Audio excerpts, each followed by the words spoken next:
What's up, guys? Welcome back to DCA. Today, what we're going to do is talk about Avalanche. So, I've made a risk model for Avalanche, which indicates to you when the market is reaching a top or a bottom. Specifically, with relation to altcoins, it shows mostly when they are overheated. So, you can see that in February, we topped out on around the 10th. Avalanche reached into this 90 to 100 tier. The model is scaled from 0 up to 100, and it reached that top in February. Okay.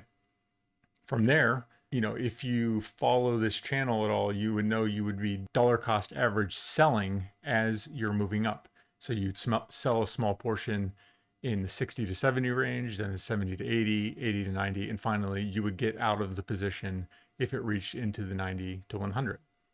From there, it continued to bleed with relation to the rest of the market all the way until it hit the bottom of, we hit the bottom of the pullback that we saw in May down here in July. And from there, it's just taken off. All right. So to show you the model a little bit better, because Avalanche doesn't have a lot of price history, I just wanted to quickly demonstrate to you how it works, because this will give you a better picture. So this model predicts when the market is reaching a top or a bottom. Okay.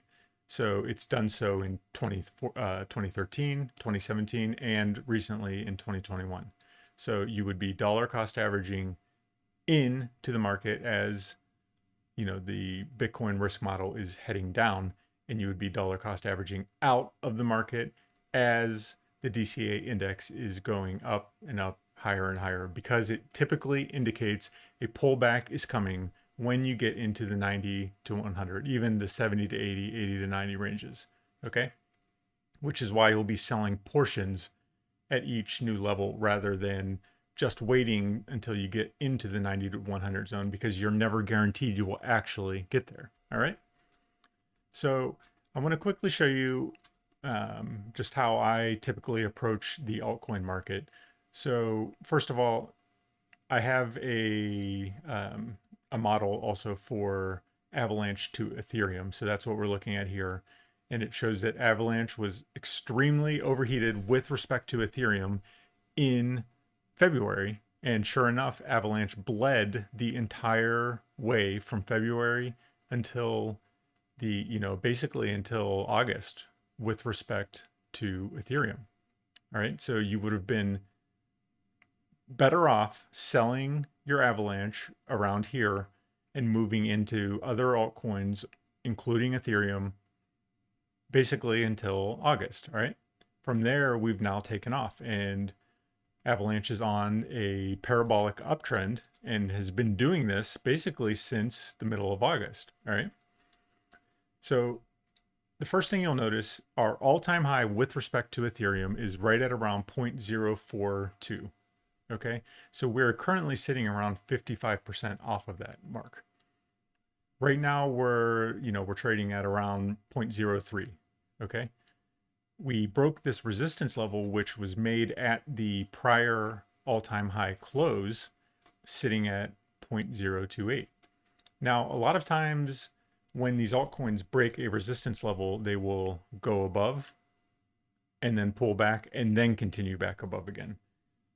Because there's a lot of money being made when the altcoins move up like this. So people will take profits. And this is sort of reflected in the DCA index. We're sitting at around 70 right now. When we were, earlier in the day, we got all the way up to the high at around 150. This was, significantly higher, sitting at around 73 or 74. Okay.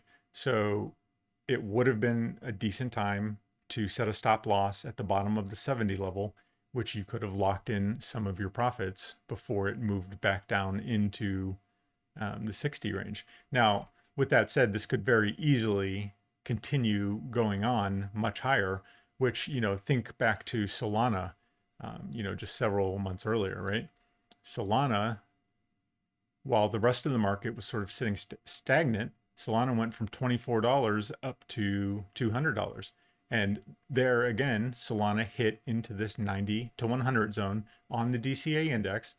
And if you were using a model like this, you would have sold, and you'd be sitting pretty good because Solana has just kind of moved sideways since since September when it hit this top. So Solana's all the way down to a 52 on the DCA index right now. Okay.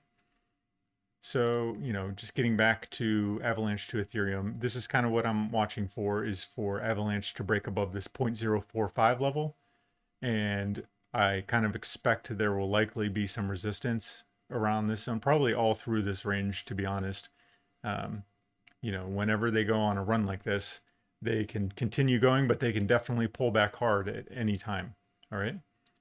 So anytime I look at an altcoin, I always think in terms of the market cap. Right now, we're sitting at around a $30 billion market cap. Now, if we were to knock out this prior all-time high with respect to Ethereum, that would be 55% increase. Okay, so that would put us in the $45 billion range, which I always tell people, think in terms of, is what you're being told as a price prediction possible in terms of the market cap? Okay, if it doesn't make sense, if it's going to put whatever altcoin the person's talking about ahead of Bitcoin, ahead of Ethereum in the short term, it's probably not going to happen. Okay, so that would put us at around $45 billion, which I think is entirely reasonable for Avalanche. That's knocking on the door of Polkadot, that's knocking on the door of XRP. So it's sort of in that territory.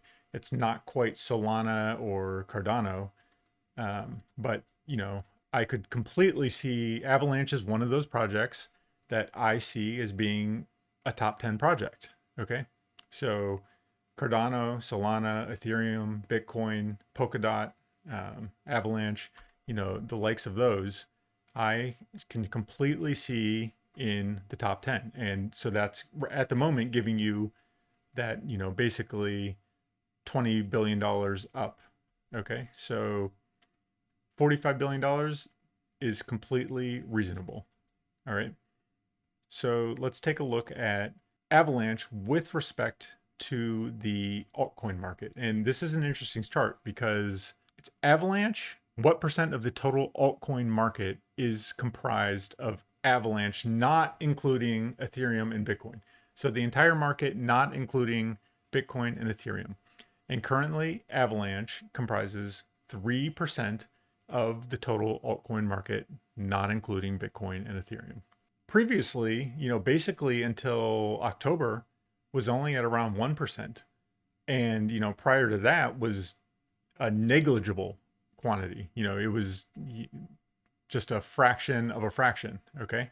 So now it's up to, 3%. And that's a pretty big deal. So it's, definitely gaining momentum. It's gaining traction. Just, as this number increases, you might be surprised, but a lot of people don't even know about Avalanche. So this is, I think a very good thing. And I think this is the sort of, something like this happening can really give the project notoriety. And, that's a lot of times what projects really need to go, start really making a big move.